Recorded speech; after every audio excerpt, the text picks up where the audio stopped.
Ay. Pinagpalang umaga, kalayaan kabuhayan. Nandito po tayo sa ating munting manukan, sa maliit na ating lamesa. Ayan po, nandito po tayo.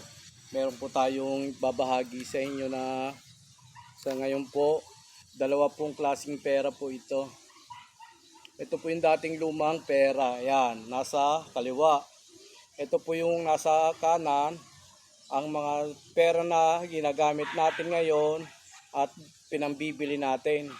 Ito kasi yung dating pera na sa kaliwa, hindi na po natin nabibili, hindi na po natin na nagagamit. Pero meron po tayong naitabi ng mga lumang pera. Ayan. Ito po yung perang luma na ating papakita. Gaya po nitong 2 piso, meron pa ba kayong 2 piso nakatago, nakatabi o remembrance? Ayan, ako meron po. Ayan, ito po yung 2 piso na ang ating bayani rito ay si Jose Rizal. Ayan,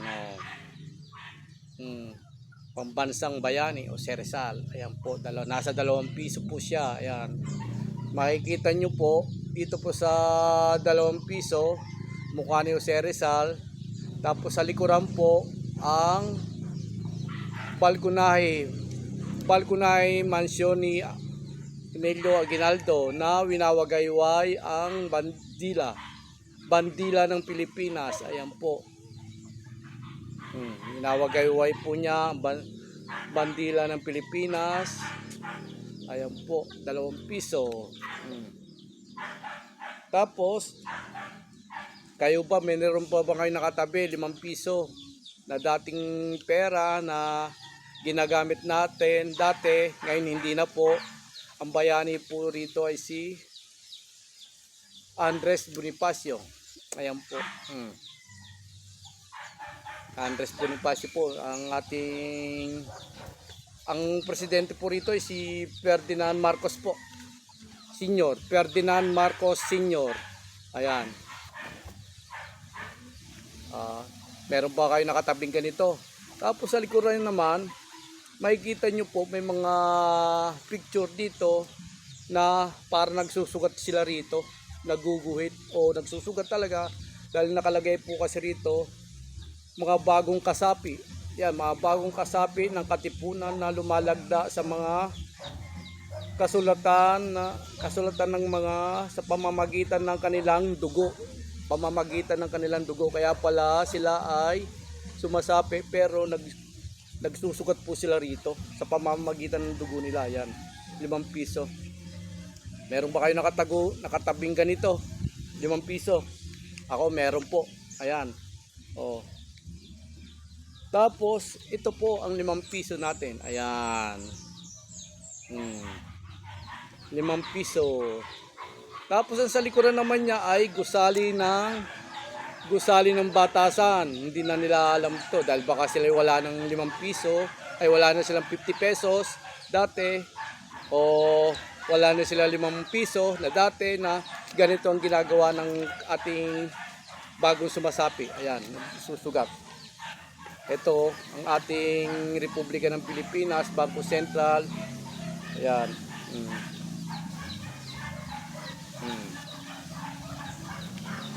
Yan, batas, ito gusali ng batasa, 5 piso. Ayan, ang nasa picture naman si Sergio Osmeña, yung presidente presidente. Hindi siya bayani pero presidente siya ng Pilipinas. Ayan.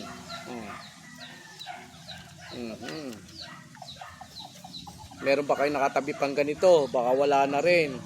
Ayan, 3 po ang ganito ko po. 3 po nakatabi kong ganito. Ayan. Ayan, 3 po sila. Tapos yung 5 piso, may 1 piraso lang. Tapos yung 2 piso, meron. Tapos dito naman tayo sa bago. Yung ating ginagamit ngayon sa kasalukuyang ginagamit natin to, yung pera natin. Ito. Gaya po ng 20 pesos. Ang sa likod niya ay Banawe Rice Terraces. Yan. Tapos ang pangulo rito ay si Duterte pa. Rodrigo Duterte ang presidente rito. Sa 20 pesos. Oh. Ayan oh. Siya palang presidente dati ah. Rodrigo Roa Duterte ang presidente ng 20 pesos. Ayan, nakalagay pa po rito. Dito sa 100, yan, Ferdinand Marcos Jr. Ferdinand Marcos Jr. Ayan na po. Oh. Ferdinand Marcos Jr. Ayan na po ang kanya. Tapos ang sa likod niya ay may volcano, tapos may butanding. Ang sa likod niya, may volcano at butanding. Ayan, napapansin nyo ba to? Baka naman na hindi nyo na rin napapansin itong may volcano at butanding pag nahawakan nyo itong pera na to. Ayan. Tapos dito naman, MacArthur. Mayroong MacArthur rito. Ayan.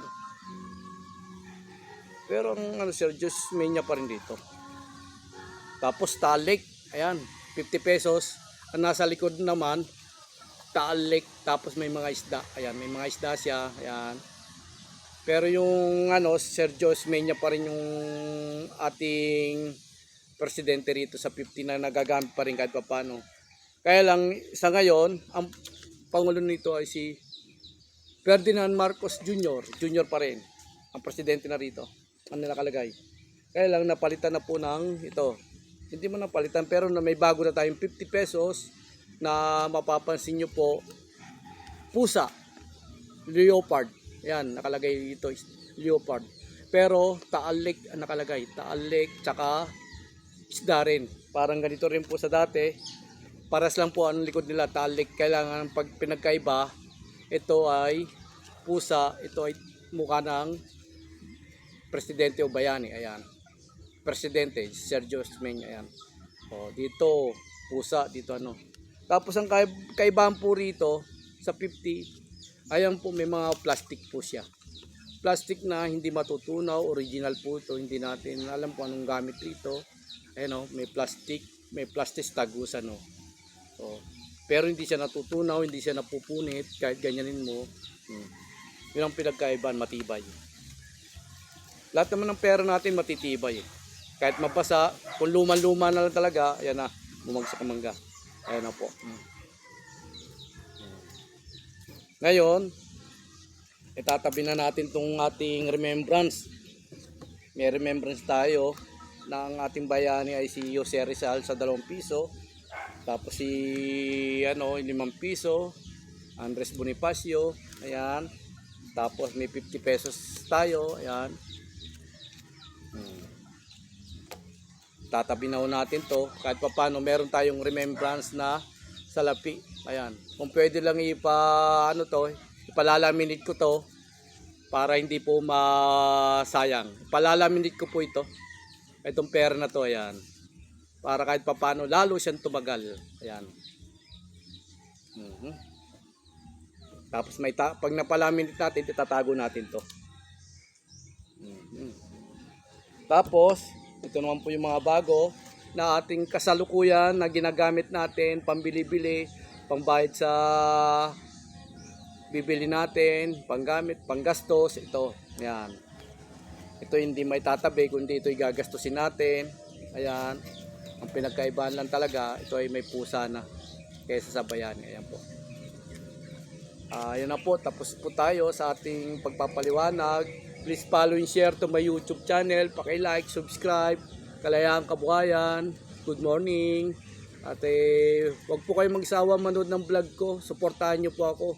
Go go, pinagpalang umaga. Kalayaan Kabuhayan.